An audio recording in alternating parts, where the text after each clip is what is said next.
चलिए देखिए, भारत में क्रांतिकारी घटनाएं हम देख चुके हैं, ठीक है। अभी तक हम देखे थे भारत में क्रांतिकारी घटना, ठीक है। हमने दोनों प्रकार से भी देखा है। भारत में जो क्रांतिकारी घटना है वो क्षेत्रीय भी हुआ है और राष्ट्रीय स्तर पर भी। दोनों घटनाओं को देख लिया। कैसा आपका क्षेत्रीय भी, ठीक है, और एक आपका राष्ट्रीय स्तर की घटनाओं को भी देखा और उसका क्या प्रभाव पड़ा, कौन कौन से क्रांतिकारी थे, इन सब पर हमने चर्चा किया। अब आज जो हमारा टॉपिक है, जो कभी कभार प्रश्न बनता है, वो है आपका विदेशों में क्रांतिकारी आंदोलन। विदेशों में क्या है आपका क्रांतिकारी आंदोलन। विदेशों में क्रांतिकारी आंदोलन से क्या आशय है, मतलब विदेशों में क्रांतिकारी आंदोलन से आशय है भारत के बाहर। क्या है आपका भारत के बाहर। कुछ क्रांतिकारियों ने भारत के बाहर भी इस आंदोलन को जारी रखा। भारत के बाहर का आंदोलन का कहने का मतलब किस तरीके से समझना है कि देखिए, जब भारत में, पहले पूरा पृष्ठभूमि समझते जाओ, भारत में ब्रिटिश नीति लागू किया गया। क्या नीति? ब्रिटिश नीति लागू किया गया भारत में। लगभग देखोगे 1765 के बाद। कब की बात आपका 1765 के बाद, ठीक है। ब्रिटिश नीति में बहुत सारी नीतियां शामिल है, चाहे वो रेवेन्यू से रिलेटेड हो, चाहे धर्म से रिलेटेड हो, चाहे समाज से रिलेटेड हो। लेकिन ये जो ब्रिटिश नीति है, इनमें जो नीति है वो है आपका, ठीक है, राजस्व नीति। क्या है आपका रेवेन्यू पॉलिसी, राजस्व नीति, या कृषक नीति, पीसेंट पॉलिसी, कृषक नीति, ठीक है, या मेन जो मान सकते हैं वो है आपका औद्योगिक नीति। क्या है आपका औद्योगिक। बहुत सारी नीति है, लेकिन मेन नीति कौन कौन सा है? राजस्व नीति। राजस्व नीति का मतलब रेवेन्यू बढ़ा देना, समझ में आ रहा है, राजस्व यानी टैक्स बढ़ा देना, ठीक। कृषक नीति का मतलब है ऐसे ऐसे किसान विरोधी नीतियों को लाया गया जिससे किसानी कार्य करो या खेती कार्य करो ना करो एक बराबर, क्योंकि उनका प्रॉफिट नहीं। जैसे अभी देखो ना, आज से 15 साल पहले छत्तीसगढ़ के किसानों को धान के समर्थन मूल्य पर क्या मिलता था? समझ में आ रहा है? वही 1500 के आसपास, 1000 से 1500, मोटा मोटा माने तो 15 साल पहले की बात बता रहा हूं। तो कोई उसके बाद परिवर्तन आया है दुनिया में? नहीं आया। बोनस को हटा दो ना, एमएसपी को हटा दो, तो अभी भी अब व्यक्ति 6 महीना 7 महीना कृषि कार्य करता है, उसमें भी वो उधारी लेता है, दवाई डालता है, दुनिया से दूसरों से अधिया रेखा लेता है, फिर भी मानसून का कोई अता पता नहीं, जानवर की अलग समस्या। तो एक बात बताओ कि 6 महीना पूरा कृषि कार्य करने में बहुत ज्यादा इन्वेस्टमेंट होता है, वो किसानों को पता नहीं चलता। अब मान लो इन्वेस्टमेंट कितना हो गया, 1000 रुपया, पूरा 6 महीने बाद फसल आया और इन्वेस्टमेंट मतलब आया प्रॉफिट, चलो 50% भी अगर मैं मान के चलूं तो 2000, 1000 का कितना हो गया 2000। तो किसान क्या हो जाता है? खुश हो जाता है। समझना, खुश हो जाता है। क्यों खुश हो जाता है? अरे यार सीधा सीधा 1000 का दो। पर वो 6 महीने का लेबर फोर्स को भूल जाता है कि मैं 6 महीना रगड़ रगड़ के काम तो किया हूं, 6 महीना मैं ब्याज तो पटाया हूं कहीं का, रात भर 6 महीना सही से सो पाया नहीं हूं। तो अभी 50% भी अगर किसी को फायदा होता होगा तो बहुत बड़ी बात है। पहले मुश्किल से 10% 20% प्रॉफिट होता था 6 महीने बाद। सीधा लाख रुपया खर्चा करो और 6 महीना बाद धान बेचोगे तो 1,20,000 का प्रॉफिट होगा। वो किसान को लगता था 1,20,000 एक साथ मिला है, तो 1 लाख तो खर्चा कर डाले हो, उसको भी तो सोचो। लेकिन इसीलिए कृषि का जो रुझान था छत्तीसगढ़ में, वो धीरे धीरे क्या होने लगा था? कम होने लगा। लोग गांव से कहां बढ़ने लगे थे? शहर की ओर।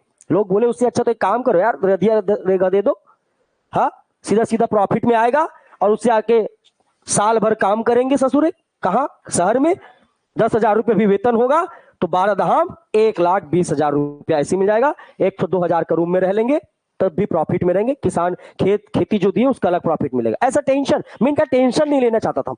वो भी प्रॉफिट तब होता था जब सही समय पर पानी गिरे, फसल सही से हो और जानवर से आप बचा के रखे हो। सेम कंडीशन कहां पर लागू होगा? भारत में। जब आपकी इन नीतियों से भारत में उद्योगों का विकास नहीं हुआ, ब्रिटेन लोग जानते थे खासकर कि भारत में अगर उद्योगों का विकास होगा तो भारत को मार्केट के रूप में उपयोग नहीं करता। आपके भारत में भी इतनी सारी ऐसी टेक्नोलॉजी होती जो चाइना के पास है, तो क्या चाइना का सामान भारत में बिक पाता? क्या नहीं बिक पाता। अंग्रेज को ये पता था, इसलिए भारत के रॉ मटेरियल्स को ब्रिटेन ले जाते थे, वहां से वो प्रोडक्ट तैयार करते थे और सस्ते दामों में लाकर कहां बेचते थे? इंडिया में लाकर। तो इंडिया के लोगों को लगता था कि भारत में वही कपड़ा 100 रुपए मिलता है, पर ब्रिटेन से जो कपड़ा है मात्र 100 में 5 समझ में आ रहा है? तो 100 में 5 ठो मिल रहा है, कहां का? ब्रिटेन से। और हमको एक ठो कपड़ा बनाने में कितना लग जा रहा है? 100। तो सब लोगों का आकर्षण किस ओर होता था? ब्रिटेन। तो एक्चुअल में ये समझना कि इनकी रेवेन्यू पॉलिसी, कृषक नीति और इंडस्ट्रियल पॉलिसी थी जिसके कारण भारत में उद्योगों का विकास नहीं हो पाया। और लोग कृषि कार्य तो कर नहीं सकते थे क्योंकि जीरो प्रॉफिट, ऊपर से सोटाई पिटाई बहुत चलता था, अधिकारी बहुत ज्यादा अपमान करते थे, समझ में आ रहा है? रेवेन्यू सही टाइम पे, तो जमीन को छोड़ छाड़ के सब लोग कहां जाकर रहने लगे थे? विदेश में। इसी कारण जो है भारतीय लोग कहां बसने सेटल होने लगे थे? विदेशों में बसने लगे थे। कहां बसने लगे थे? विदेशों में सेटल होने लगे थे, बसने लगे थे। और सिंपल सी बात है, जब वो विदेशों में गए और विदेशों में जाकर उनको पहले बार में क्या लग रहा है कि भारत में नहीं है, इसलिए काम करने के लिए कहां जा रहे हैं? विदेश। लेकिन जैसे ही विदेश में गए तो उनको पता चला, अरे यार यहां भी तो अंग्रेज का गुलाम है अमेरिका, यहां भी तो अंग्रेज का शासन है। लेकिन फिर भी फ्रांस जाके देखो, आप अमेरिका जाके देखो, लेकिन यहाँ लोग कितने अच्छे से हैं, यहाँ के लोगों के साथ कितना अच्छा व्यवहार हो रहा है। और हमारा इंडिया, जिसके कारण छोड़ के हमको यहाँ दूसरे देश में लड़ना पड़ा है। धीरे धीरे क्या बढ़ेगी? जागरूकता। यही जो लोग विदेशों में बसने गए हैं उनमें क्या बढ़ेगी? जागरूकता। और यही जागरूकता जो है विदेशों में क्या लाएगी? क्रांति। तो ये कौन लोग थे जो विदेशों में क्रांतिकारी कर रहे हैं, आंदोलन चला रहे हैं? ये उस समय के लोग हैं जो भारत में अंग्रेजों के किसान विरोधी नीतियां, औद्योगिक नीतियां या रेवेन्यू बढ़ने के कारण अपने देश को छोड़कर, रोजी रोटी के लिए अपने परिवार को छोड़कर, कई लोग परिवार को छोड़कर काम करने गए हैं, कई लोग परिवार के साथ ही क्या हो गए? सेटल हो गए। और उन्होंने जाकर वहां गतिविधियों को समझा कि सही मायने में हमारे साथ क्या हो रहा है? गलत हो रहा है। और उन लोगों ने जो आवाज उठाई वही क्या है? आपका क्रांति। एक पार्ट ये हो गया। दूसरा पार्ट हम मान सकते हैं किसको? एजुकेशन, यानी कि क्या? आपका शिक्षा। दूसरा काम क्या? आपका शिक्षा। कई लोग पढ़ने लिखने के लिए कहां गए? इंग्लैंड गए, लंदन जाते थे। वहां जाकर देख रहे हैं कि वहां के लोगों की स्थिति बेहतर है, किससे? भारतीयों से। तो शिक्षा से भी क्या आने लगी? जागरूकता। शिक्षा के से भी क्या आने लगी? जागरूकता। और इस प्रकार जैसे मैंने आपको बताया था कि भले ही वीडी सावरकर पढ़ने गए थे, लेकिन एक्चुअल में उनका उद्देश्य क्या था? क्रांतिकारी गतिविधियों को बढ़ावा देना। लाला हरदयाल, अजीत सिंह, है ना, मदन लाल ढींगरा, ये सब जान रहे हो, ये पढ़ने जाते थे और पढ़ने के बहाने वहां पर क्रांतिकारी गतिविधियों को क्या करते थे? बढ़ावा। तो इस प्रकार से विदेशों में भी क्रांतिकारी घटनाएं जो है वो क्या हो गई? प्रारंभ हो गई। यहां तक क्लियर है?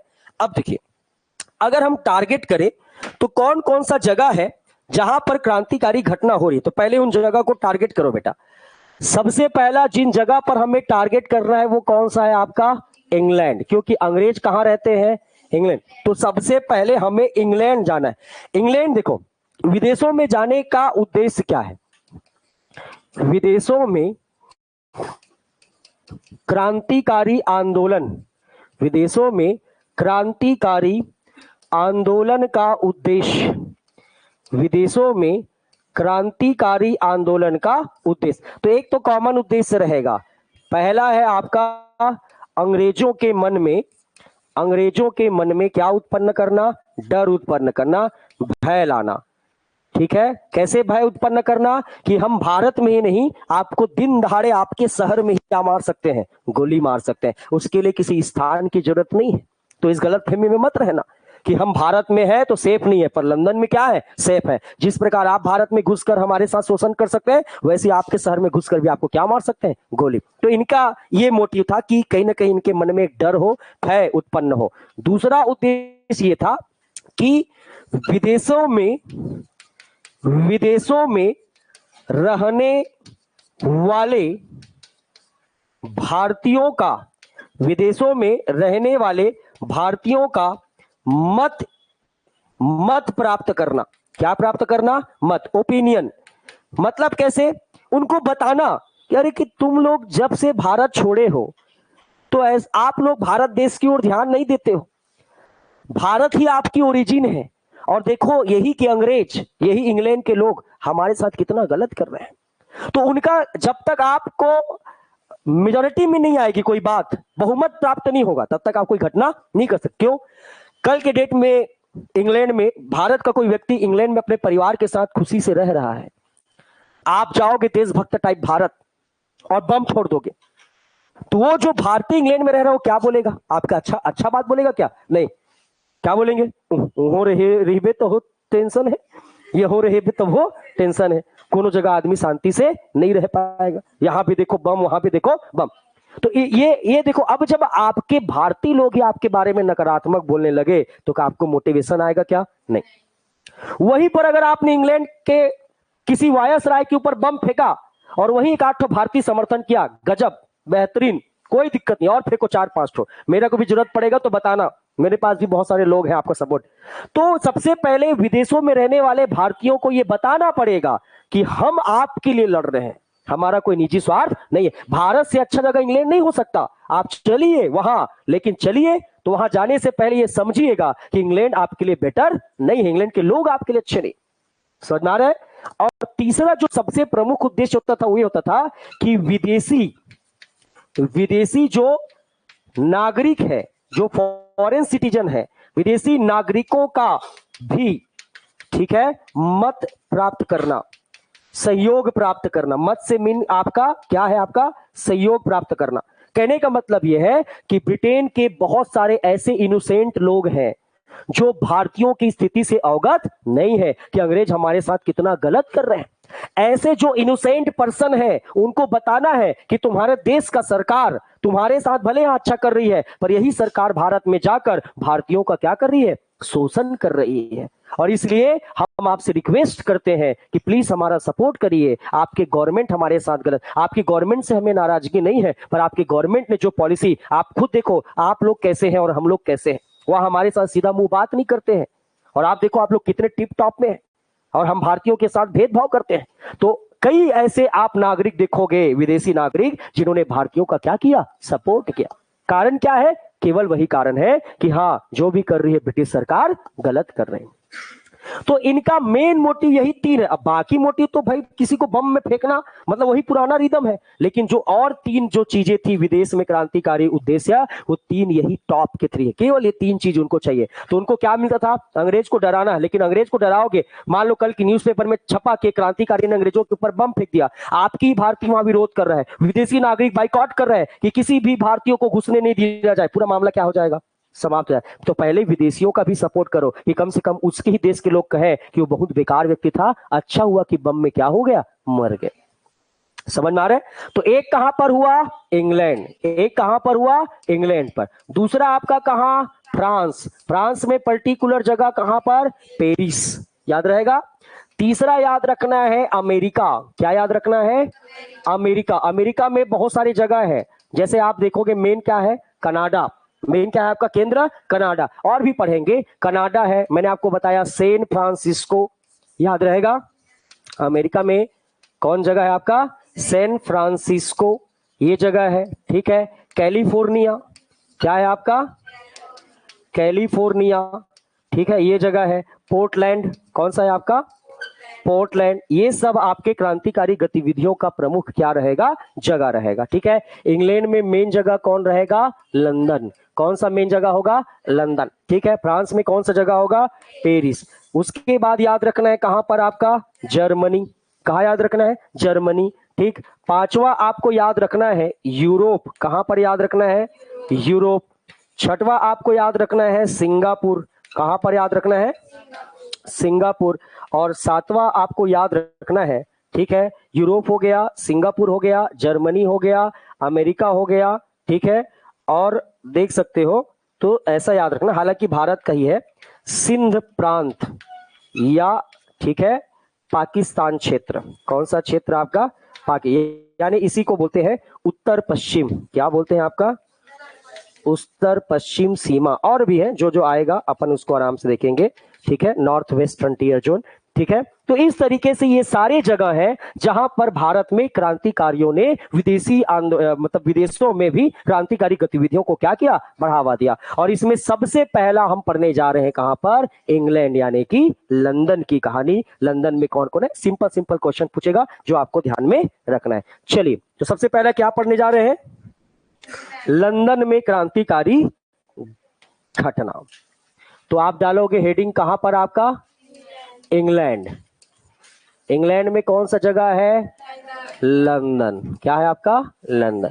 देखिए क्वेश्चन क्या पूछेगा, यहां पर क्रांतिकारी घटना का जो संस्थापक रहेगा, क्रांतिकारी घटना का फाउंडर, मैं पहले ही बता चुका हूं ना सब, अब आपको जोड़ना है, श्याम जी कृष्ण वर्मा। कौन होंगे? याद आ रहा है? पहले से सेटअप है इनका, कहां पर? लंदन में। और 1905 में इन्होंने बनाया है इंडिया हाउस। क्या बनाया है? जहां पर क्रांतिकारी लोग क्या करते थे? रहते थे। याद आ रहा है? तो लंदन में प्रथम प्रयास किनका है? श्याम जी कृष्ण वर्मा। याद रहेगा, अगर लंदन दिखा तो श्याम जी कृष्ण वर्मा मारना है 1905। और इनके सबोर्डिनेट में अगर आप देखोगे सहयोगी में, तो सहयोगी मैंने बताया था लाला हरदयाल।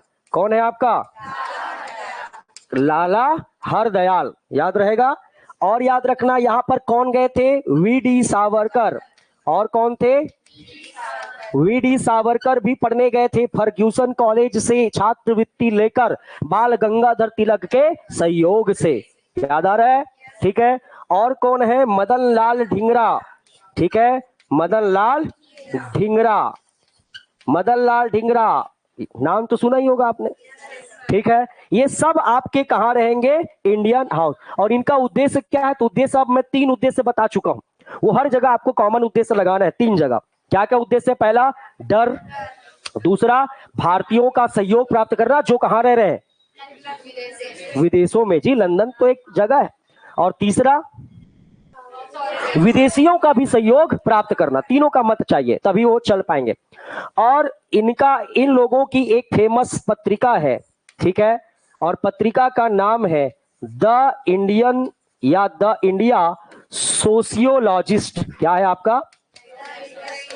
द इंडिया सोशियोलॉजिस्ट नामक पत्रिका का संचालन किस संगठन ने किया है? तो क्या लगाओगे? India house. क्या लगाओगे? India house. याद रहेगा, क्या नाम है? The India sociologist. ये सब मिलकर, ध्यान समझना, ये सब मिलकर क्रांतिकारी गतिविधियों को क्या करते थे? बढ़ावा देते थे। क्या करते थे? बढ़ावा देते थे।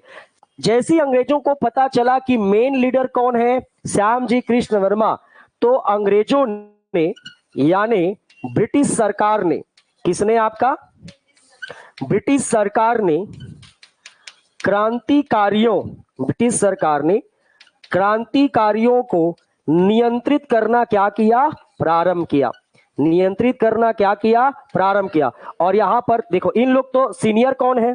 श्याम जी कृष्ण। इन लोग क्या हैं? छोटे छोटे स्टूडेंट हैं। तो उन्होंने श्याम जी कृष्ण वर्मा को कहा कि अब आप लंदन में नहीं रह सकते, क्योंकि अगर आप लंदन में रहेंगे तो ये सब घटना होती रहेगी, इसलिए या तो फिर आपको सजा दे दी जाएगी या तो आपको आदेश दिया जाता है कि आप लंदन क्या कर दो? छोड़ दो। समझ में आ रहा है?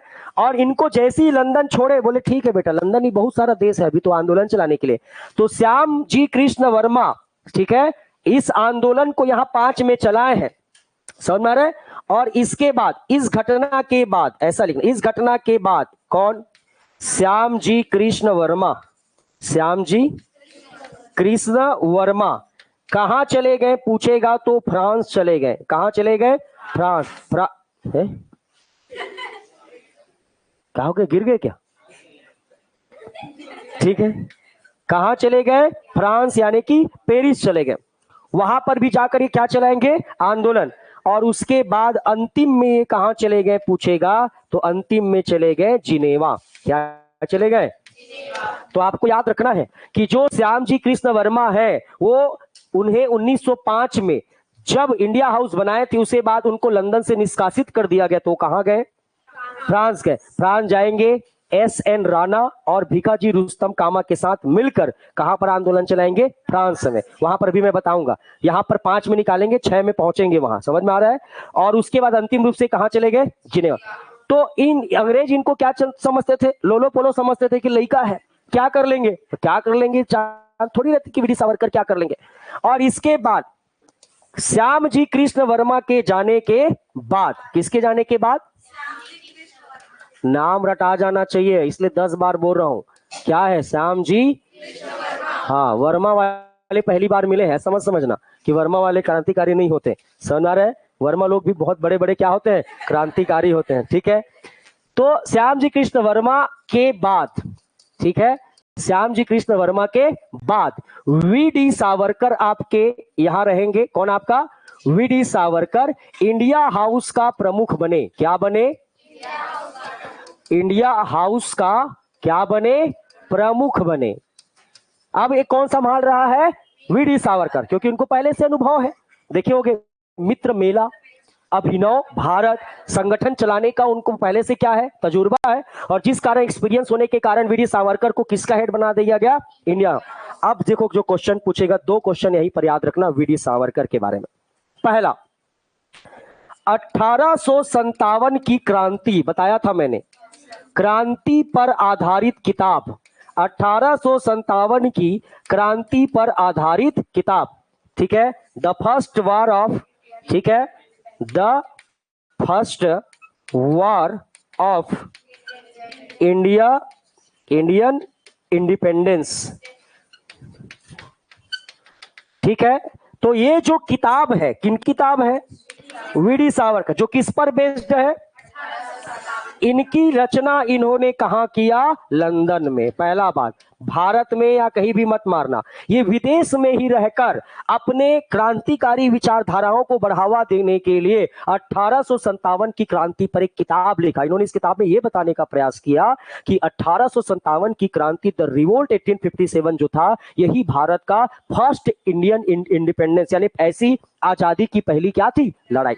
हालांकि कई लोग मानते हैं कि 1857 छोटा मोटा विद्रोह था, ऐसी हो गया, दिमाग खराब था सैनिकों का, ऐसा नहीं था। ये अपने आजादी के लिए लड़ी गई पहली लड़ाई है। इस बात को सिर्फ और सिर्फ कौन एक्सेप्ट करता है? वी.डी. सावरकर। और यहीं पर याद रखना, इसके अलावा वी.डी. सावरकर ने एक क्रांतिकारी, क्या है आपका? एक क्रांतिकारी जिसका नाम है मैजनी, क्या है आपका? मैजनी की बायोग्राफी, यानी कि आत्मकथा, बायोग्राफी मतलब आत्मकथा का मराठी भाषा में अनुवाद किया है। किस भाषा में?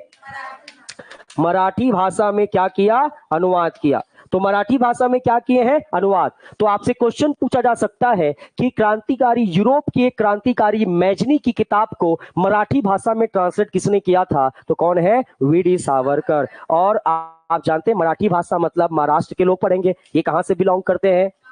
महाराष्ट्र से। और इनको भी ये कहां पर कर रहे हैं? लंदन में। तो लंदन में हेड बनने के बाद 2 काम किया इन्होंने, अपनी जिम्मेदारी को निभाया और the first war of Indian independence नामक किताब, जो किस पर आधारित थी? 1857 की क्रांति पर। और एक याद रखना, क्रांतिकारी जो एक मैजनी थी, उनकी बायोग्राफी का जो इंग्लिश भाषा में था, उसका ट्रांसलेशन उन्होंने कौन सी लैंग्वेज में किया? मराठी लैंग्वेज में किया। यहां तक क्लियर है?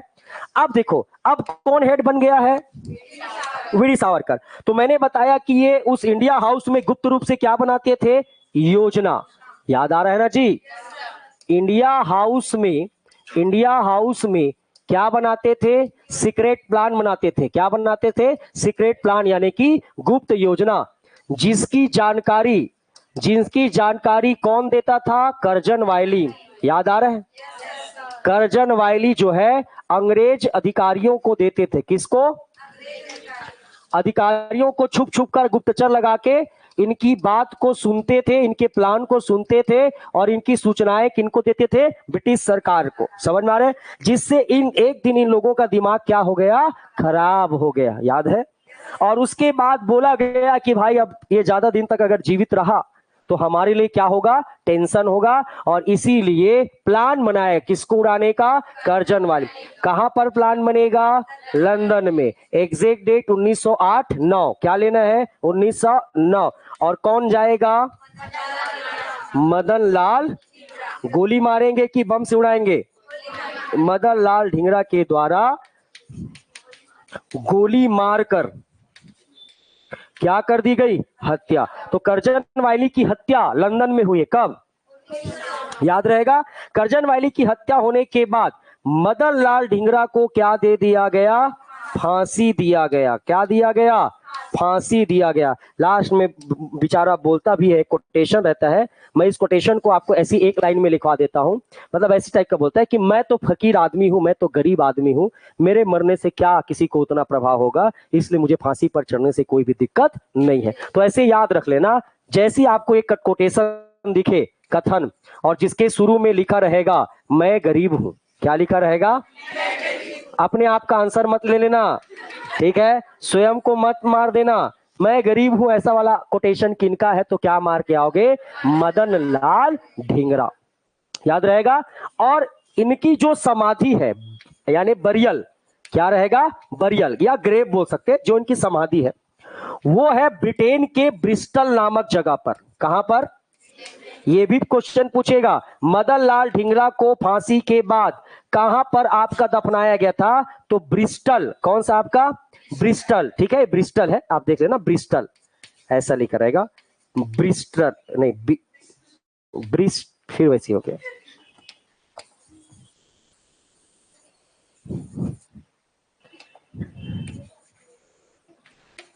ब्रिस्टल नामक जगह पर, लंदन के कहां पर, ब्रिस्टल नामक जगह।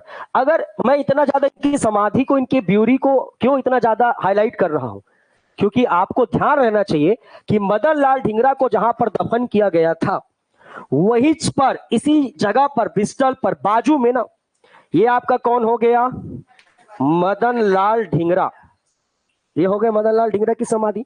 और जस्ट बाजू में है राजा राम मोहन राय, कौन है आपका, राजा। जस्ट बाजू में किनकी समाधि है, राजा राम मोहन राय की समाधि है। और राजा राम मोहन राय को भी पढ़ना है, यही है आधुनिक भारत के पिता, the father of modern history, कौन है, राजा राम मोहन राय। और ये क्यों फेमस है, क्योंकि इन्होंने क्या बनाया था, ब्रह्म समाज। एकदम बिंदास अंग्रेजों से बात करते थे, बड़े बड़े मुगल बादशाह भी इनको बोलते थे, तो अंग्रेज तुम्हारा दोस्त है, कुछ ऐसा सा करो ना, हमारे लिए ऐसा मांगो ना, हमारे वेतन को बढ़ाओ ना, हमारे पेंशन को बढ़ाओ ना, ऐसा बोलते थे। कौन, राजा राम मोहन राय। राजा राम मोहन राय को राजा का टाइटल ऐसे नहीं मिला है, राम मोहन राय नाम था, राजा का टाइटल इनको मुगल बादशाह ने दिया है, अकबर सेकंड ने। किसने दिया है, अकबर सेकंड, जब उनकी सिफारिश की थी, दे दे बढ़ा दीजिए पैसा।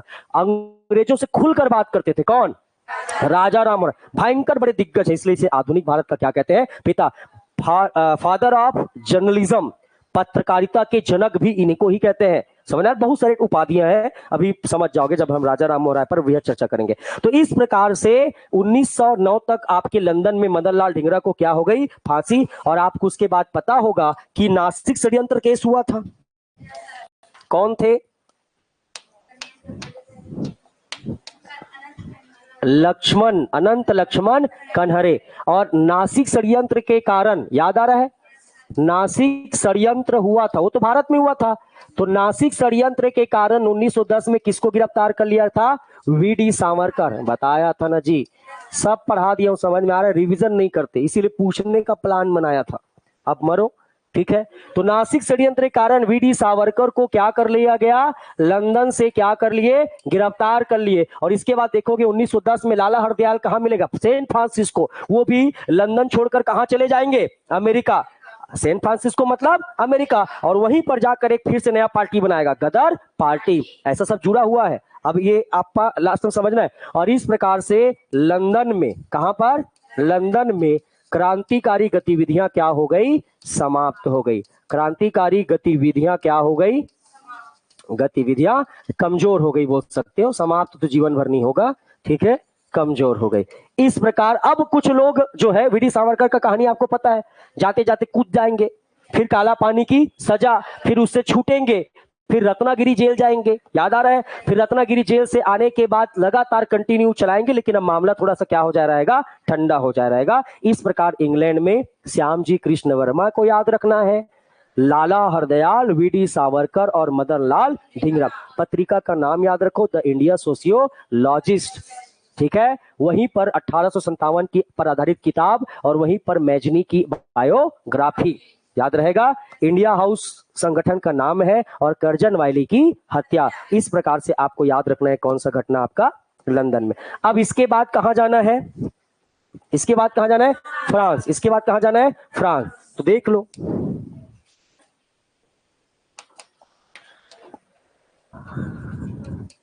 फ्रांस में क्रांतिकारी घटना, फ्रांस में क्या देखना है, क्रांतिकारी घटना।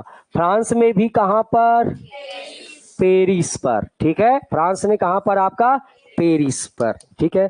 चलिए, अब यहां पर क्रांतिकारी नेता है, कौन है आपका क्रांतिकारी नेता।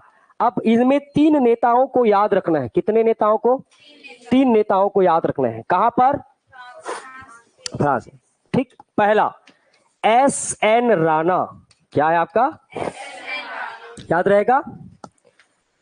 एक याद रखना है आपका भीकाजी कामा रुस्तम, भीकाजी क्या है, कामा रुस्तम, याद रहेगा। और एक हमारे भाई पहुंचे हैं, कौन, श्याम जी कृष्ण वर्मा। वो तो पहले अभी पेरिस आएंगे, फिर कहां जाएंगे, जिनेवा। तो ये कब पहुंचेंगे, 1906 में। कब पहुंचेंगे, 1906 में। श्याम जी कृष्ण वर्मा कहां से आए हैं, ब्रिटेन से, इंग्लैंड से आए हैं। अब देखो तीनों मिलकर क्या चलाएंगे, आंदोलन।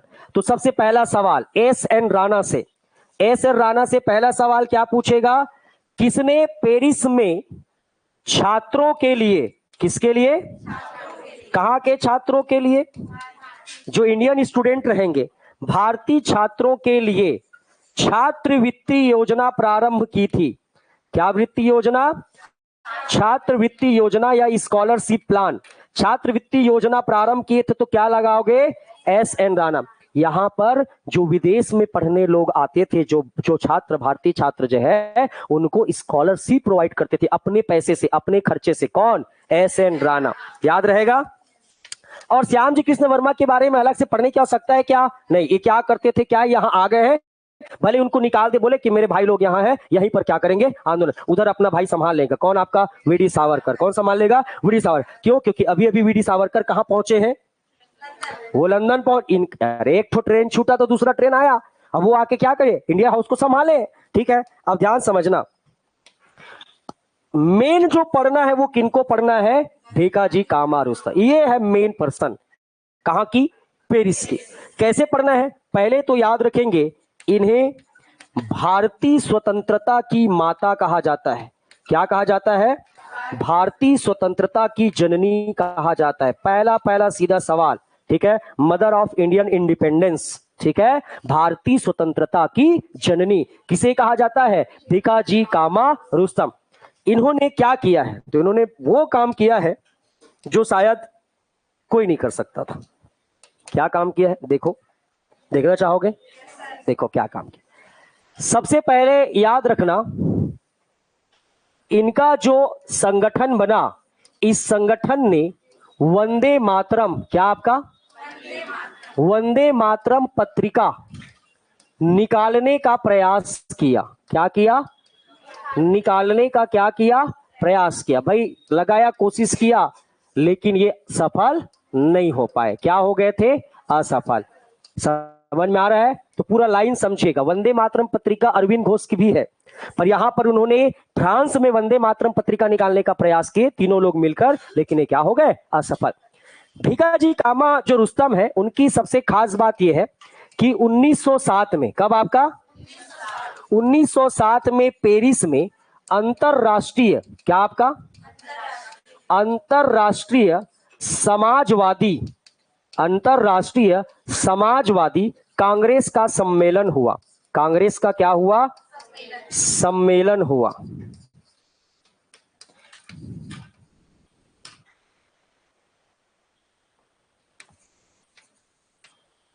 और और ये इंटरनेशनल सोशलिज्म कॉन्फ्रेंस, ठीक है, जो हुआ है, इस अंतरराष्ट्रीय समाजवादी कांग्रेस का जो सम्मेलन है, ठीक है, इंटरनेशनल सोशलिस्ट कांग्रेस कॉन्फ्रेंस, क्या होगा, ये भी आईएनसी ही है, ठीक है, सोशलिस्ट कॉन्फ्रेंस जो हुआ है, इसमें इन्होंने पहली बार, किसना, पहली बार भारतीय तिरंगे को फहराया है। किसको फहराया है? भारतीय तिरंगा झंडा फहराया है। तो पहली बार भारतीय तिरंगा झंडा फहराने का काम किनका है पूछेगा तो क्या लगाओगे? भिकाजी कामा रुस्तम। इसीलिए भिकाजी कामा रुस्तम को भारतीय स्वतंत्रता की जननी कहा जाता है। समझ में आ रहा है? अब क्वेश्चन क्या पूछेगा, मान लो पूछ दिया तो इनका जो तिरंगा झंडा है वो कैसा था? समझ में आ रहा है? तो ये जो तिरंगा झंडा बना है इसको डिजाइन करने वाले हैं हेमचंद। कौन है आपका? याद आ रहा है? हेमचंद पेरिस गए थे, यही हेमचंद है। बम बनाने के लिए, ससुरे बम बनाना है, लेकिन कुछ और काम करके जा रहे हैं। क्या काम करके जा रहे हैं? तिरंगा झंडा डिजाइन कर रहे हैं, जिसको कौन बनाए, मतलब कौन फहराएंगे? भिकाजी कामा। ये हेमचंद की एक किताब याद रखना, बुक भी मान लो कभी पूछे, इनके बुक का नाम है विप्लव। क्या नाम है? विप्लव। किसकी नाम? विप्लव, क्रांतिकारी है। तो क्या बुक लिखे हैं? विप्लव। और इस तिरंगा झंडा को अगर आप देखें तो जैसे दिखता था वैसा आपको मैं बता देता हूं कैसे दिखता था। बीच में मंदिर था, हाँ ठीक, वेरी गुड, ठीक है। तो ये इस तरीके से तिरंगा झंडा रहेगा। तो ऊपर आपका कौन सा रहेगा? हरा। ऊपर कौन सा रंग था? हरा। 3 रंग का रहेगा। बीच में जो आपके रहेंगे वो कौन सा है आपका? पीला। बीच में कौन सा रहेगा? पीला, ठीक है। और नीचे जो रंग होगा, ठीक है, नीचे जो रंग होगा वो होगा आपका लाल। नीचे कौन सा होगा? लाल। ये 3 रंग का तिरंगा झंडा है। जो तिरंगे झंडे को कौन फहराएगी? भिकाजी कामा रुस्तम। और बीचों बीच, कहां पर? बीचों बीच यानी इस वाले में क्या लिखा रहेगा? वंदे मातरम। बीचों बीच वाले में क्या लिखा रहेगा? वंदे मातरम। झंडा के बीचों बीच जो पीला रंग वाला जो रहेगा उसमें क्या लिखा रहेगा? वंदे मातरम। भिकाजी कामा रुस्तम के द्वारा और हेमचंद के द्वारा डिजाइन किया गया झंडा जो है। और यहां पर, ठीक है, कहां पर? कहां पर? यहां पर आपके इस तरीके से ऐसे, ठीक है, 1 कितना हो गया? 2 और 3, ऐसा समझाने के लिए है ना, नहीं तो मैं बहुत अच्छा बनाता हूं, ठीक है। कितना हो गया? 4। ये कितना हो गया? ये कितना हो गया? 6। ये कितना हो गया? ठीक है, आय बाय बन रहा है पर समझ जाना। कितना हो गया? और एक ठोक लास्ट थोड़ा सा, अच्छा ये कितना हो गया? हाँ। ऊपर वाले हरा रंग में 8 कमल के फूल हैं। क्या है? 8 कमल के क्या है? फूल बने हुए थे, ठीक है। 8 कमल के क्या बने? फूल। ठीक, ऐसा दिख रहा है। बाकी जो कमल का एकदम ओरिजिनल शेप होता है ऐसा वाला, वैसी वाला क्या होगा? बनेगा इस वाला, ठीक है। ऐसा नहीं कि सर को बनाने नहीं आता करके मत समझो करके, ठीक है, मैं आपको बना दे, ठीक है। इस तरीके से 8 कमल के फूल जो है वो हरे वाले पर बना गया है। और बीचों बीच क्या लिखा गया है? वंदे मातरम। बीचों बीच क्या लिखा है? वंदे मातरम। अब आते हैं किस पर? लाल पर। तीनों में कुछ ना कुछ बातें है ना। तो अगर हम इस तरीके से झंडा देखें, समझ में आ रहा है ना, तो झंडा अगर हम सामने देख रहे हैं तो हम सामने देख के ही डायरेक्शन बताते कि नहीं बताते हैं? बताते ना। जब सामने मुझे किसी चीज का डायरेक्शन बताना हो तो सामने कैसा बताएंगे? डायरेक्शन। अगर मैं कोई झंडा पकड़ा हूं, मान लो झंडा, तो मेरा लेफ्ट कौन सा होगा? ये होगा ना, ये लेफ्ट होगा ना जी। और ये क्या होगा? राइट। अब मैं ऐसा बोलूंगा, मैं इस झंडे को देख के बता रहा हूं, तो मेरा दायां क्या हो जाएगा? ये। और ये क्या हो जाएगा? तो भाई मैं झंडा नहीं पकड़ा हूं लेकिन देख के बताऊंगा ना, तो याद रखना ये आपका हो जाएगा क्या? दायां। और ये क्या हो जाएगा? बायां। ऐसे देखो ना सामने, तो दायां जो होगा, दायां, इस ओर आपका बना रहेगा स्टार। क्या बना रहेगा? स्टार, लाल वाले में। समझ में आ रहा है? और जो बायां साइड होगा इसमें बना रहेगा आधा चंदा। क्या बना रहेगा? आधा चंद्र, अर्धचंद्र। क्या है आपका? अर्धचंद्र, और ये क्या, स्टार यानी कि तारा।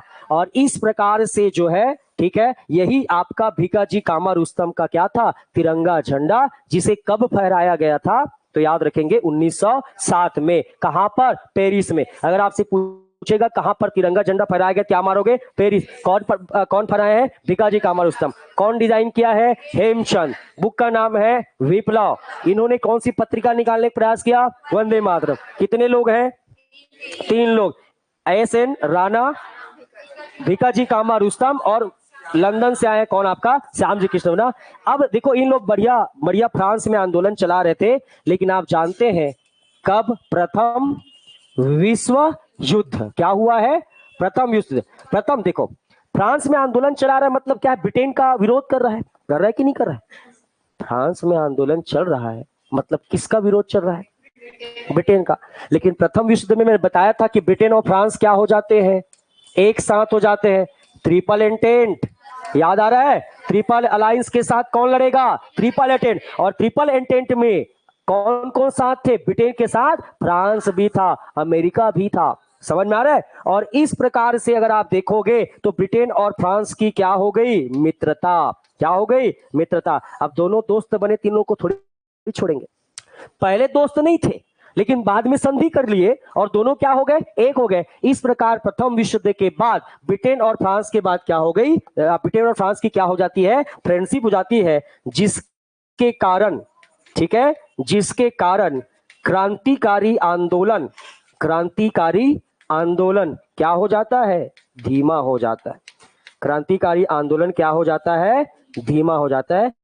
इस प्रकार आपको याद रखना है, फ्रांस में क्रांतिकारी आंदोलन। तो 2 जगह हो गया, एक आपका, हाँ, लंदन। क्या हो गया, कीड़ा।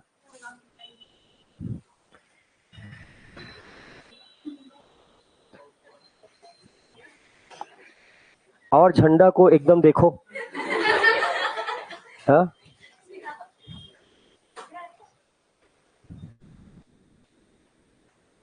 ठीक है, इतना याद रखना है। कल हम देखेंगे अमेरिका, जर्मनी और यूरोप में क्रांतिकारी आंदोलन, तो इतना आपको पढ़ना है, ठीक है।